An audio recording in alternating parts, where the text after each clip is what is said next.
You ask Tiger to calculate. This deals with linear inequalities with one unknown. The final result is q equal or smaller than 10.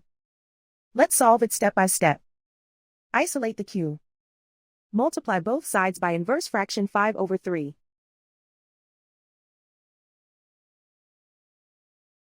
Group like terms.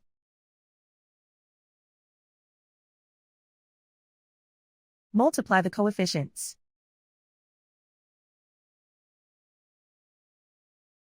Simplify the fraction.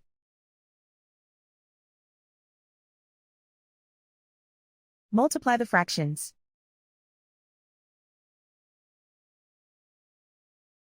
Simplify the arithmetic.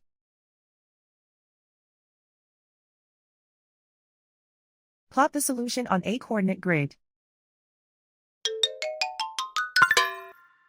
And so the final result is q equal or smaller than 10.